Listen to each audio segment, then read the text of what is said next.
Good evening. My name is Matthew Ewing, and today is May the 24th of 2012. We've come to the conclusion of yet another series with another spiritual application. The series' overall topic was called Essentials because, essentially, what I was trying to communicate are the base interaction tools that I've cultivated in my life that have allowed me to gain a perspective and joy, because honestly that's what I was seeking, and I find that they would help anyone who's truly seeking that ends. The first portion of that was epicenter existence. It talked about how living as a 0 point, you get a truer perspective of the light nature of your vessels.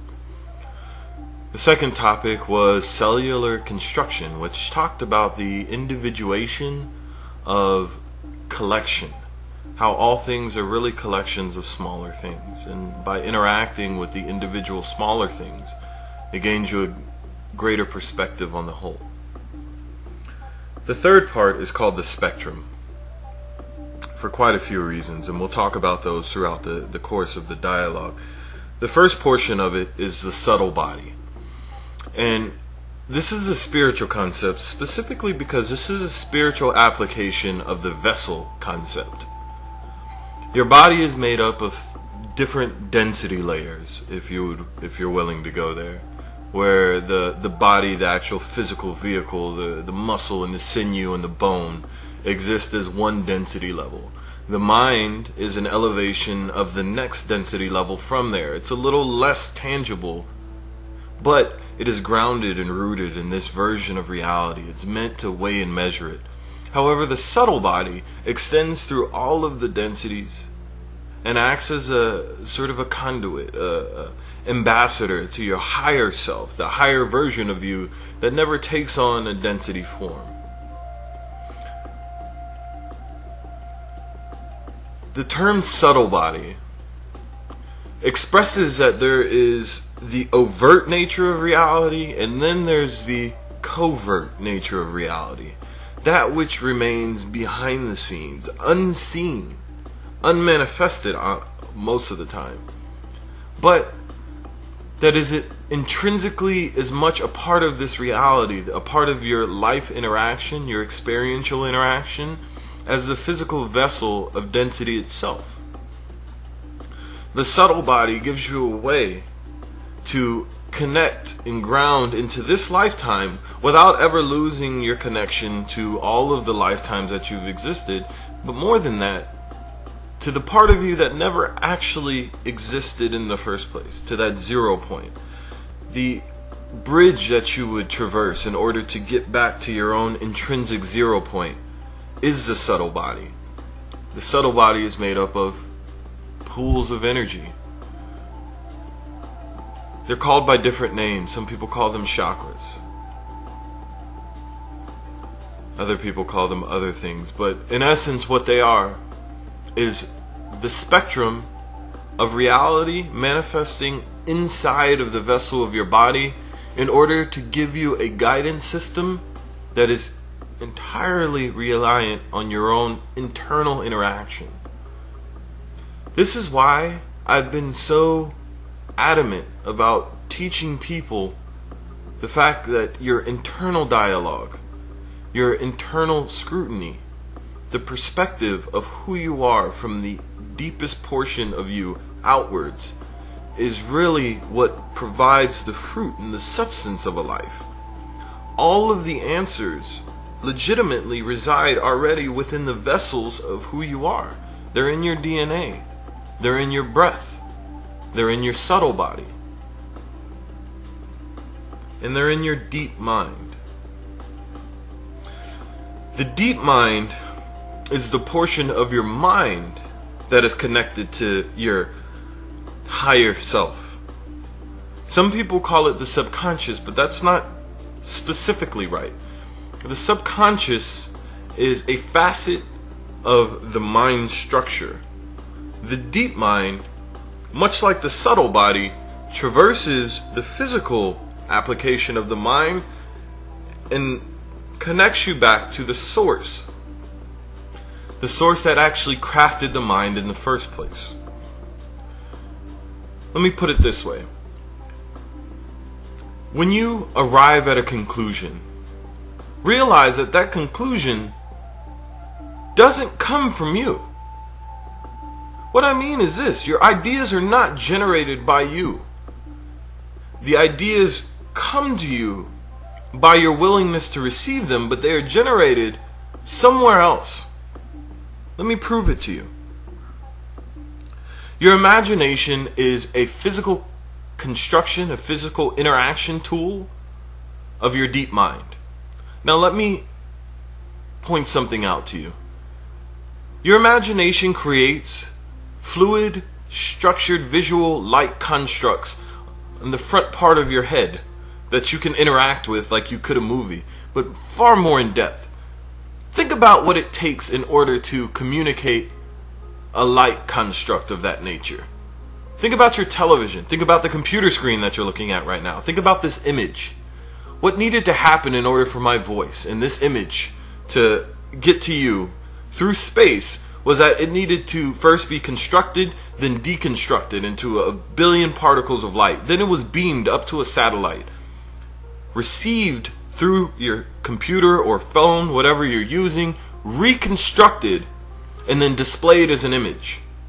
Think about the fact that your imagination does this seamlessly ahead of where you are at current. It's giving you visual images of the words that I'm speaking prior to me even finishing the thought. Because it is your ambassador to the deep mind, and the deep mind exists in the place like your subtle body without time, where it is completely aware of everything that's happening and everything that will happen, where it is in accord with you when you're walking the path that is in line with the whole of who you are, and it can then send you the information that you need in order to keep that journey going. But more than that, in order to make sure that your experiences in that journey are the most enhancive for you, and by extension, each individual part that is you. That's what I mean by the spectrum, by the subtle body, by the deep mind. All of these aspects of yourself are incarnate in this lifetime the same way you are. They have a vested interest in seeing you succeed. The best way that you can go about the act of succeeding, the best way you can find success, is to set them free to be who they are and ask them to interact with the collective in the most enhancive way.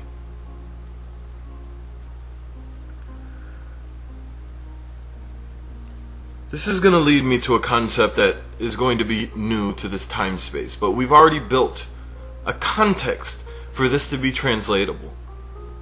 It's called the chroma. When I initially ventured out from the epicenter of who I was, once I stripped away everything that I realized I wasn't, and I got back to the nothingness, so to speak, the blank slate that I was given, the blank slate that I actually am, I started reconstructing based on a model of authenticity. I said, hey, that which is will remain no matter who looks at it. So I started looking for things that resonated at that frequency. Basically things that held true, that no one could refute. Not only with logic, but also with psychic acumen or even creative construction. And I based my interaction with reality on those few things that rang true no matter who was speaking them. One of those things, and the one that has set my world just on fire, is the chroma. The chroma is an understanding that color, shades of color, resonate at specific frequencies because they have intrinsic personalities, and that those personalities interact with beings that are constructed of light. Light, as we all know, exists in a pure form as white, but it can be fragmented into 6 different colors: red, orange, yellow, green, blue, violet. If you're observant at this point, you'll realize that your subtle body is created of exactly these frequencies. It's created to communicate with those different bandwidth frequencies of light, which make up everything. All existence, every material portion of existence, any scientist will tell you, exists within a visible light spectrum. That's why this is called the spectrum. That visible light spectrum breaks down into only 6 colors. People could say indigo is a color, but it is not. It is in fact an augmentation, a blend of 2 colors. There are only 3 primary colors, red, yellow, and blue. All of them are masculine. And 3 secondary colors, orange, green, and violet. And all of them are feminine. In a moment, in another series, we're going to get together about the nature of the feminine and the masculine and how it represents and interacts with reality. It is not female and male, which I've heard many times. That is a misappropriation of the term. What the chroma does is it gives you a DNA structure that exists throughout the cosmos. Whereas our DNA teaches us, if you were to study your DNA, that we are a part of basically compound harmonic information. That's why the DNA is made like a harp. It plays music. Most of it is based on auditory signals. But those auditory signals activate the information in the DNA. And that DNA makes us who we are. It makes this body what it is. It makes all different aspects of this physical reality what it is. The chroma is the music, though. The chroma is what creates the DNA. So once you've come to terms with your own physical construction, you can then follow that back to the chroma, and the chroma will take you all the way back to the source. Each one of us, we're at a totality, by the way, each one of us has an aura. You've heard the word before. An aura is sort of the residual expression of your soul's song. It gathers from the internal portion of who you are, and then it escapes the bounds of physical reality to address all existence around it, to saturate it with its presence. Those who are more in tune with their own frequency give off a greater aura. That aura fluctuates in shade because we align with different resonant frequencies, different personalities, during different times of our life. We are constructed of all versions of light: white light, red light, orange, yellow, green, blue, violet. And each one of these helps us to interact with reality based on their innate frequency. What I mean is that your aura doesn't turn red because you're angry. Your aura is red because anger is red. It exists at that vibrational frequency, and your aura aligns with that. It says, okay. Your aura doesn't radiate green because you feel love. Your aura is green because love is green. It resonates at that chromatic frequency. It is part of that chroma.